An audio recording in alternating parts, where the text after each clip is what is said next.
Hey, everybody. Welcome back to the Slice of Seattle podcast. We've got two very, very special guests with us today. We got TJ and we got Lyle, the co-hosts of the Marine Layer podcast. I'm super stoked to have you guys on today. How are you guys doing?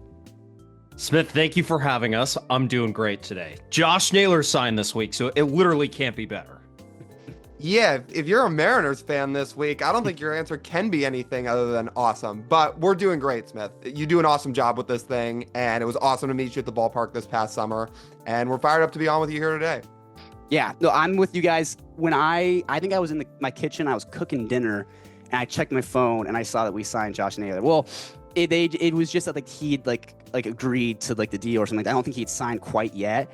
And I just remember I was just jumping up and down. My roommate ran down the stairs and was like, "You saw it!" And we were like, "Dude, it was nuts." Because I know every single Mariners fan, after we lost in the ALCS, everyone was saying that if we don't re-sign Naylor, the next year is pretty much a wash. Because it's if you don't have Naylor, if you don't have a guy like that on your team, it kind of will kill you. And he needs 5 years, $100 million.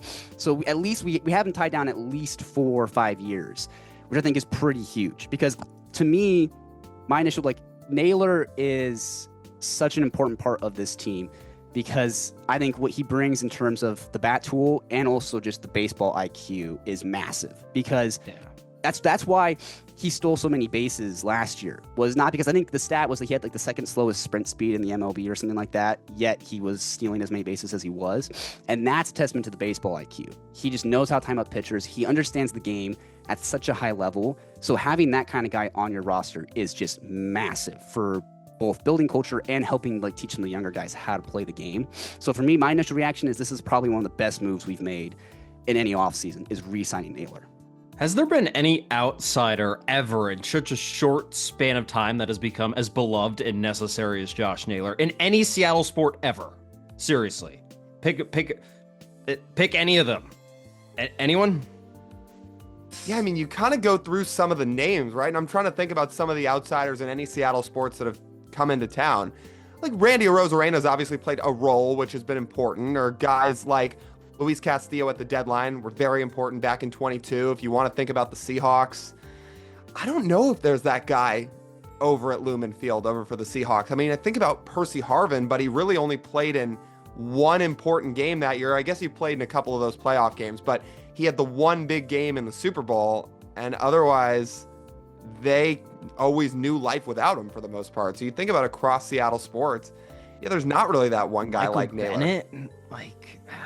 Yeah, if you want to count Michael Bennett, I mean, he was pretty massive to that Super Bowl team. But anyway, to stick on baseball here and to think about Josh Naylor, they had to get this done, right? There was no choice. There were no other options. It was beyond necessary. And not only do they do it, but they get it done early. You're looking at a guy at a position with not a lot of depth in free agency. I don't know how many routes there would have been to go acquire a first baseman via the trade this offseason. And he's a guy that, to your guys' point, became so important and so beloved in 2 to 3 months, where you just see the production he built and what he did in the clubhouse and the fact that he can hit homers and he plays good defense at first and he has a good approach and he doesn't strike out and he brings some edge to the team. He is massive. And I think a lot of Mariners fans said to themselves, yeah, to your point, Smith, it's going to be hard to play the 2026 season without Josh Naylor at first base. And I think most people said to themselves, we don't want to think about life without Josh Naylor, including the Mariners, because clearly they had an incentive to get it done and get it done pretty fast, and they did. Yeah, I think that the kind of edge that Josh Naylor brings to this team is something that no one else on the roster really has. Cal kind of has that competitive edge, and you can tell he takes things seriously, and he's, not you don't ever see Cal smile too often. It feels like whenever he's talking to people, he's always really focused on business. But at the end of the day, I feel like Cal is kind of a teddy bear. And Randy Rosarena seems like he's trying or would try to do what Josh Naylor is, would have that kind of grit, kind of have that edge. But Randy Rosarena doesn't have it either. So I feel like Randy kind of brings that competitive edge, that kind of seriousness that this team needs, while also being able to kind of be that silly guy at times. There were some times during the regular season and the postseason where Randy was just kind of joking around, having fun. He's a guy who understands how to enjoy the game he's playing, and he knows that baseball is a game and he enjoys it. And I love that, and that's awesome. And the other thing I want to highlight too is the dollar amount too. So it's $100 million or $92.5 million for 5 years. And I remember when I when I heard that number, I was talking with a bunch of my friends, and we kept using the Brad Pitt meme from Inglourious Bastards, where he goes like, you make that deal, I make that deal, that damn right, damn good deal. That's what I kept thinking is like, this is not necessarily for cheap. I wouldn't say we got him for cheap, but when you look at like Cal's deal with the Mariners that he signed in the last offseason was 6 years, $100 million. So we're getting Naylor for basically $100 million for 5 years, which is basically $20 million a year. That makes him, if you put that in right now, that makes him, I think, the third highest paid Mariner right now on the roster, because it goes, I believe, Luis Castillo is the highest paid, and then Julio, and then now it'll be Naylor. So kind of want to ask you guys your thoughts on the dollar amount. Do you think it was a fair deal? I think it was a pretty good. The dollar amount is fair for what he brings to the table. So I kind of want to get your guys' thoughts on that. I think it was a perfect deal.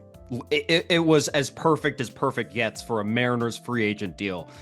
We've talked about the fit, but the Mariners have had some, what's a good way to put it, rules when it comes to spending money on players outside their own organization, signing free agents, trading and extending players. They like them to be young. They like them to be good clubhouse fits, controllable, and they don't like paying guys late into their 30s. Like they had the Robinson Cano contract, and they vowed never to do that again because they just don't want to pay a guy till he's 40 years old. Whether or not you think that's fair, they've been pretty consistent about that, except for the 1-year deals for old guys that just happen to suck.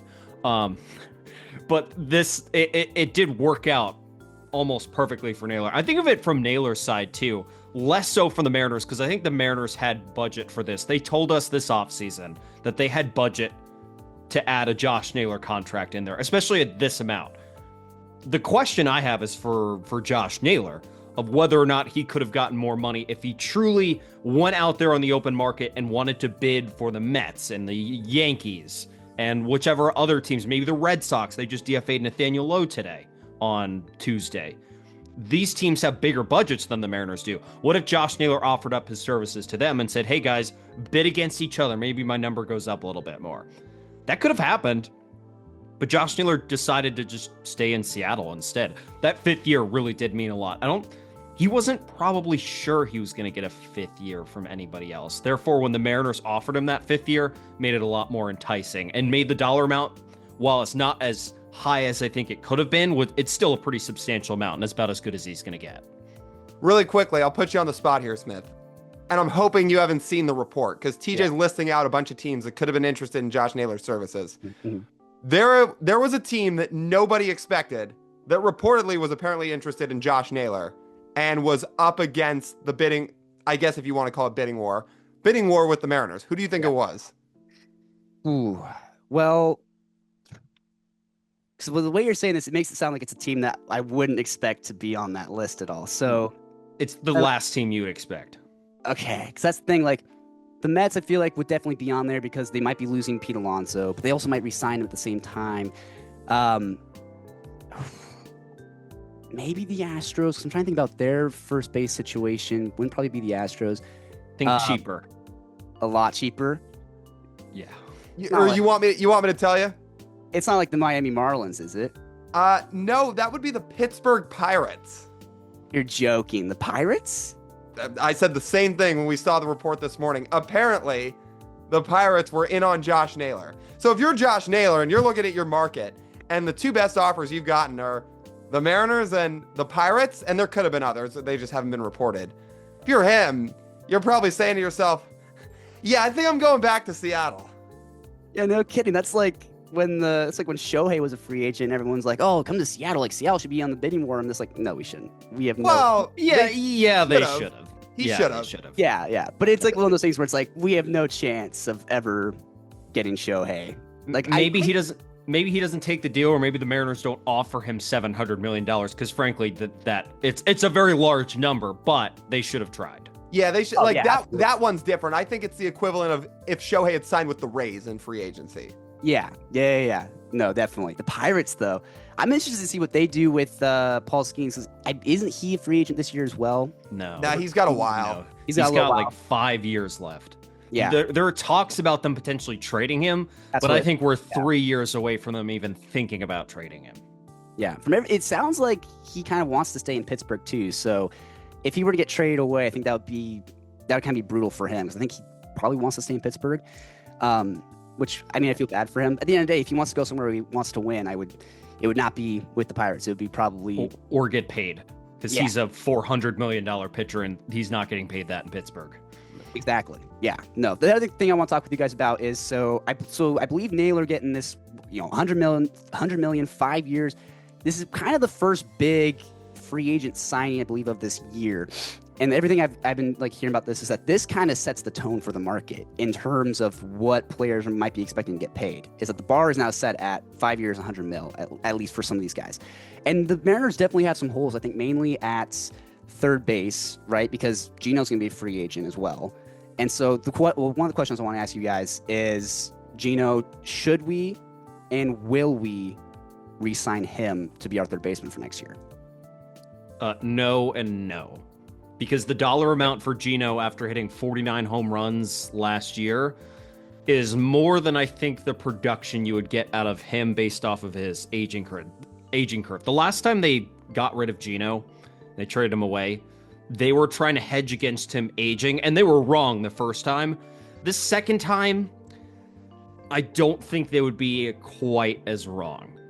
And there were some other things Gino used to do when in his first stint with the Mariners that made him more valuable, even if his offense was regressing a little bit, because his defense was really, really, really good. His defense is not quite as good anymore.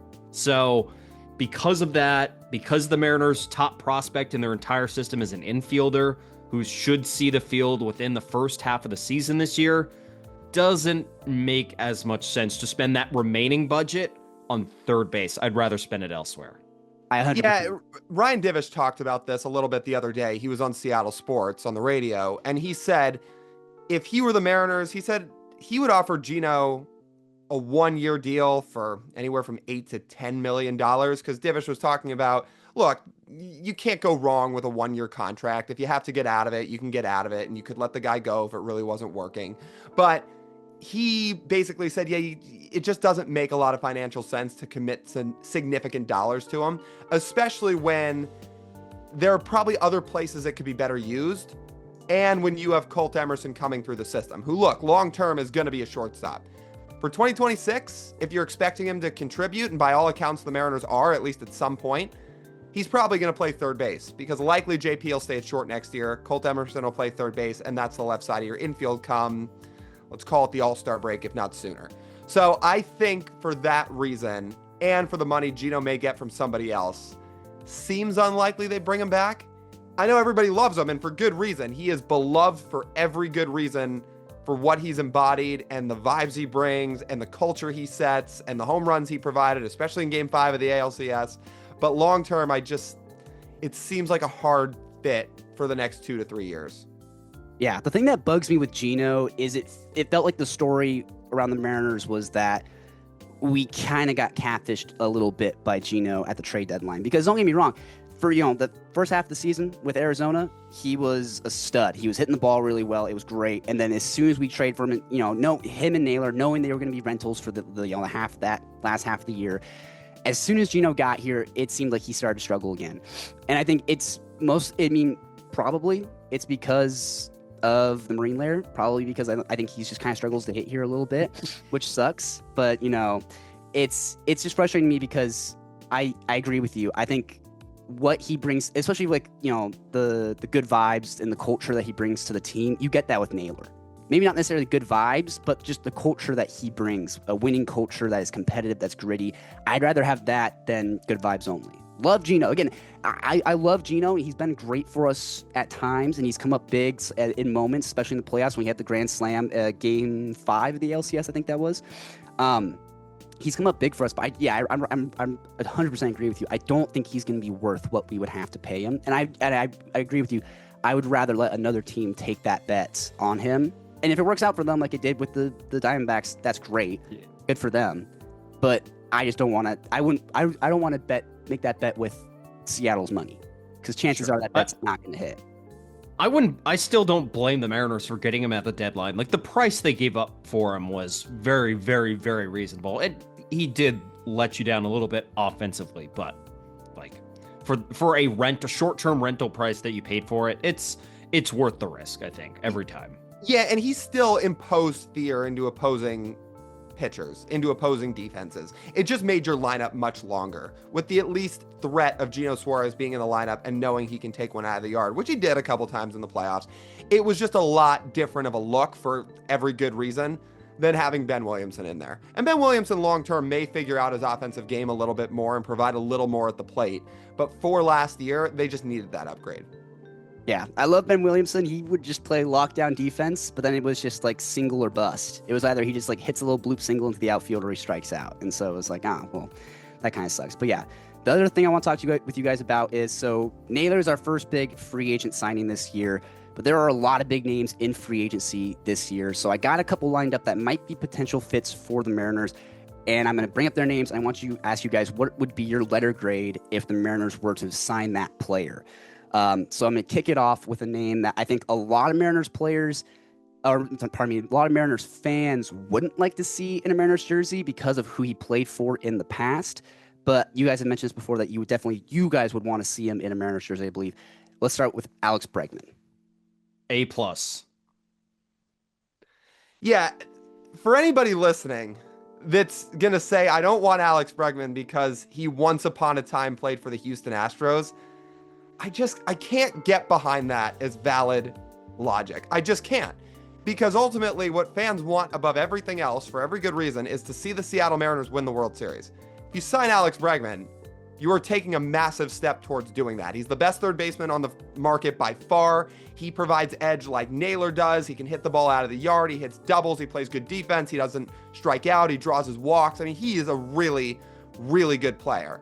Now, do I think he winds up in Seattle? It would be a stretch, but yeah, I'm with TJ. That's an A if you sign Alex Bregman.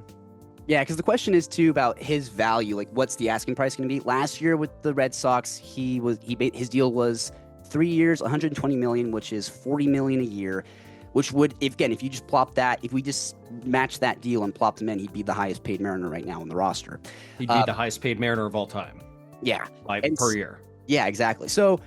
But the thing is that he had that, I believe he had a hand injury about midway through the year, or he was injured for a lot of last year. So then the question is, does that injury dock his asking price? Or, no. I mean, you just mentioned he's probably one of the best third basemen in the league. So do you think if you were to sign him, would you have to match that 120 million? Yeah. The problem with Bregman, I don't think it's not the baseball player for me. It's what I mentioned earlier about what the Mariners like when it comes to signing guys to contracts. They're not going to pay someone $40 million a year. That I think they've made pretty clear. The way to not pay Alex Bregman $40 million a year is to sign him to a long-term deal. But he's over the age of 30, and if you're signing a long-term deal, you'd probably have to pay him until he's 40. And the Mariners don't want to do that either. That's where stuff doesn't really line up. Yeah, no, I 100% agree with you. And so the next name we have on this is actually a guy, I remember I had interviewed Aaron Goldsmith when I met you guys at the Mariners game.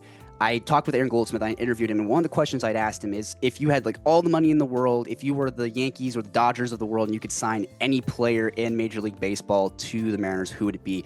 And he said this name. He said Kyle Schwarber. So what's the letter grade if we are signing Kyle Schwarber? The player alone, it's another A. I think where I'd knock this down to something like a B or B plus is just it's not Schwarber himself. It's the fit for him on the roster. And I say that because we floated this idea out too. And we dream on the idea and say, man, it's such a fun idea to have Kyle Schwarber in the middle of this lineup. Where I think you run into issues is because Cal Raleigh has to DH a couple times a week, and the Mariners aren't going to take their best player off the field that often, where they're just not going to have him play at all.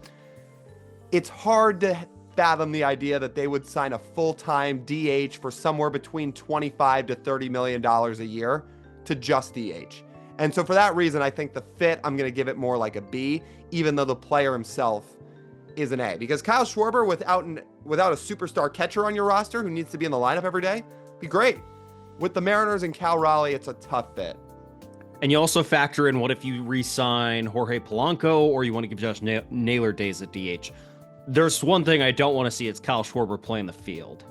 That makes the Mariners worse. It's not as seamless of a fit as you might think, I would say. Yeah, because unfortunately, for baseball, you have to play with 9 players in the field And if you have a guy on your bench who, like you said, just cannot play the field, and then you have to find some way to shoehorn him in, it just doesn't really fit on the roster at all. Also, I got to push back at Goldie here, who is a friend of the pod, and if he hears this, that's totally fine. But you asked Goldie if he could have any player with all the money in the world, who would it be? And he said Kyle Schwarber. No, you're wrong, Goldie. The answer is Shohei Ohtani. There's not really a second answer. He did. Was it just for guys who are going to be available? No. I posed that question as like if all of a sudden everybody's a free agent and you can just sign anybody. And he did say, he was like, oh, I could take the easy way out and say Judge or Ohtani or something like that. So he told me, he's like, I want to give you a deep cut, and his deep cut was Kyle Schwarber, which actually doesn't feel that much like a deep cut, but it kind of is. Like, he's the guy who maybe you might forget about. It's just no possible question on my end. It's give Shohei legitimately whatever money he wants and don't think about it twice. That's why, like, when you said a little bit ago about how, were the Mariners ever really going to get Shohei? Well, they could have. They could have absolutely spent the money to go get him, because that contract was always going to pay for itself, but they didn't really try, sadly. Yeah, unfortunately. There was a small moment during that was what, the summer of 2023 or the offseason of 2023 where I was just, please, it could happen. We could make it happen. We were trying to pitch for it, believe me. We tried, but we didn't do enough, I guess. Yeah, unfortunately. But yeah, next name on this list, this guy would fill in for the outfield because, the situation in right field is a little wonky right now. The situation left with Randy Arozarena, but what we might do with Randy Arozarena in this next season coming up, is up in the air a bit. But the name I kind of want to flip by you guys is Cody Bellinger. What's the letter grade if we pick him up? I'd say B+. He fits pretty well in the field. The offense is the question of whether or not it would translate to T-Mobile Park especially over the course of a deal into his 30s. His offense in his career has been so up and down that if you put him in an environment like T-Mobile Park, which has been really tough on hitters not named Josh Naylor and Cal Raleigh, is it going to be the same? Is it going to translate? He's going to be able to make up some value on defense. He can play everywhere on the defensive side: center, right, left, first, DH. That part is great. The offense, little bit more of a question. So I'd say B+. I'd be pro Cody Bellinger, but for the price, it wouldn't be as 2 thumbs up. If he's going to play the outfield, which he would at this point because he got Naylor at first, yeah, I'd say about a B, because that's where his value is now. He's really good defensively out in the outfield, and he provides a lot of value with his glove these days. If he was going to play first base, you just can't rack up the same amount of WAR and provide the same type of value in the field as you would in the outfield. So yeah, if you were to get Cody Bellinger, I'd call it a B. It's just a little bit of a question mark how much he's going to hit. He's a different player now with a different approach than he was back when he won the MVP in 2019. He doesn't hit for that crazy power anymore. He still hits home runs, but not the way he used to. He does have a little bit more, I guess, a little bit more of a safe approach is the right way to put it. He's a little less boom or bust, so in that way, people might like that. But I don't think he has the same offensive upside and ceiling as he used to, and he's still going to get a decent amount of money in this free agency. So yeah, I'd say B. I would be excited if they signed Cody Bellinger. I just don't know if that'd be my top choice. Yeah, him in the outfield he's pretty fun to watch. Like, there were a couple plays last year with him on the Yankees where there's some catches and some double plays he would turn from the outfield where I was like, this guy's, he's getting a little bit older. He's a bit more of a veteran guy, but he still can play the field really well.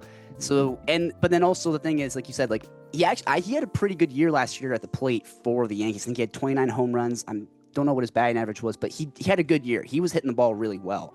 And that deal that he had with the Yankees was $27 million a year. So I think he's probably, the asking price might go up for him in this year. And I agree with you. Like, I think the Mariners probably won't go for him.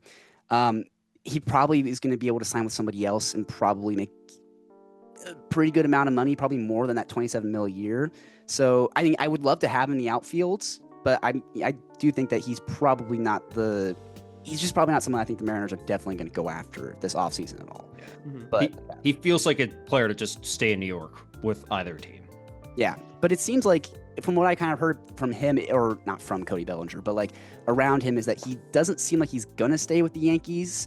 That, or maybe he just wants to test out free agency a little bit, and maybe just goes back to the Yankees, just tries to up the price a little bit. But I'm not exactly sure with what his situation totally is. But sticking on that same vein for an outfielder, another guy who potentially could also be that fit in the outfield, Kyle Tucker. You don't even have to ask me twice. You know those tier lists you give out, Smith, where, I mean, they're all over social media these days, where there's A tier, B tier, C tier, but the top one above A is S tier. Yes.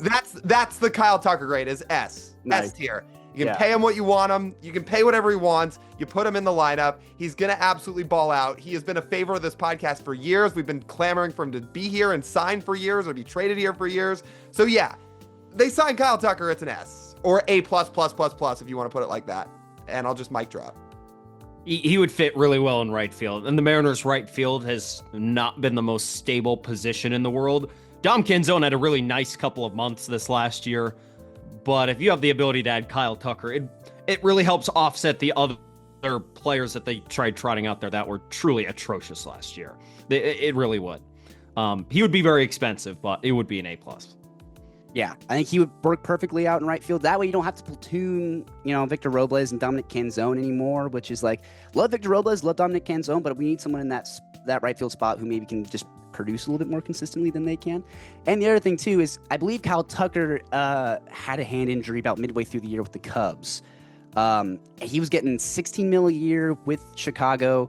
So the question is, will the price for Kyle Tucker go down because of that injury? Will it stay about $16 million a year? So he's one of those guys who, you could probably get him for a pretty good price, I reckon. Probably at or probably a little bit more than what you're paying for Naylor. I think I would say 30 to 35. Yeah. I think most people are expecting Kyle Tucker to get a contract north of $300 million. Jeez. That's going to be brutal. I mean, so that's a lot of money. I'd still do it in a heartbeat, but it's up to the Mariners. Yeah. That's the thing, though. It's probably worth it. What he will bring both in the field and at the plate is probably worth it. But, it's the price. Because knowing the Mariners, they do tend to be a little, like you were saying, TJ, they have certain things they look for when they sign people. So that's actually the question. Do you think that Kyle Tucker might be someone that the Mariners are looking at, that might fit into their bucket of who they might sign? They should. They should. I don't think they are. I don't know. We'll see. Yeah. The last name I have for you guys, the last kind of free agent that might possibly be a fit for this team. Actually, whether or not he's a real fit for this team is kind of up for debate. But I got Ranger Suarez from the Phillies, left-handed pitcher. What's the grade if they pick him up? See, it's hard because I feel like if they're going to go acquire a pitcher, it's going to be this Tarek Skubal trade. And that's if he becomes available and if the Mariners pull the trigger on it. Ranger Suarez is really good, and he's had some dominant years. I just don't know if for the money that makes total logical sense for the Mariners, and if you would truly level up the overall production of whoever you take out of the rotation by a sizable amount, let's call it by 2, 3, 4 wins if you're using WAR, I would give that one more, probably about a C grade. And that is not a knock on Ranger Suarez. Ranger Suarez is a great pitcher. It's just more about, would the money you pay him level up to and equal out to the production he'd give, and would it take a significant step up from, say, Luis Castillo, if that's who the odd man out is? I don't know if it would. And would you rather use that money to extend one of the guys currently on your team who does not have an extension? Because say Ranger Suarez makes $20 million a year, would you rather pay $20 million a year to Logan Gilbert? I would. Yeah. Or Brian Wu? I would. Absolutely. Definitely Brian Wu. That's what you'd have to consider. Especially after they've given out this Josh Naylor contract, the budget is not unlimited, unfortunately. So you need to pick and choose who you're spending money on. Now, Tarek Skubal for 1 year and $20 million? Yes. Yeah. I think because that the whole reason I brought up Ranger Suarez is we just don't have any left-handed starting pitchers at all. So, and we don't have a lot of left-handed pitching, period, at all. We drafted Cade Anderson, so we have him kind of coming up. But at the end of the day, the thing that's always bugged me is that I think our last left-handed starter was Marco Gonzalez, I believe, who, Well, and Robbie Ray. And Robbie Ray. Yes, I always forget about Robbie Ray. I don't know how I could forget about, Robbie Ray, playoffs, Yordan Alvarez. But, I think if we were wanting to get a left-handed pitcher who would be probably, for what we pay for him and for what he'd bring, I think you're probably right. Skubal is definitely the guy we probably would want to sign for at least a 1-year deal to just get that kind of production. Because that's someone, if you add that onto your bullpen as well, maybe you transition Logan Evans or Emerson Hancock to bullpen guys, and then now you have starting pitching and you have the depth in the bullpen as well moving forward. Right. I agree with you. I think if they were to sign any left-handed starter, it would probably be Skubal. Whether or not they'll actually do that is, and he'd be a good fit. You could definitely put him into this starting rotation probably pretty easily, and he would definitely dominate, especially in Seattle. Definitely. Yeah, absolutely. But that's the last name I had for you guys for the kind of free agents that might be fits for the Mariners. I know you guys got to head out here just in a little bit. My free subscription to Zoom is about to kick me out as well, unfortunately, which kind of sucks. But thank you guys so much for being on the pod today. I really appreciate it. I've been wanting to get you guys on for a long time. You guys are, Seattle ball, so I really appreciate it. Thank you guys so much. Thanks for having us, Smith. This has been great. Yeah, it's been awesome. Keep doing it. Absolutely. So again, people listening, if you do not know who these guys are, it is Lyle and TJ from the Marine Layer podcast. Go follow them on YouTube, on Instagram, on TikTok, on literally every single social media platform, wherever they are, Marine Layer Pod. They will give you everything you need to know about the Mariners, Seattle. If you're not following them, what are you doing? Go give them a follow. They got great content. I listen to them all the time for a lot of my Seattle Mariners content, what I kind of consume as well. So again, give the Marine Layer podcast a follow. Thank you, Lyle. Thank you, TJ, for being on today. That's going to do it for this episode of Slice of Seattle. Please subscribe to the YouTube, subscribe to the Instagram, everywhere where you get your Slice of Seattle podcast. That's going to do it for this episode. Remember, everybody, it's a great day to have a great day. And go Cougs.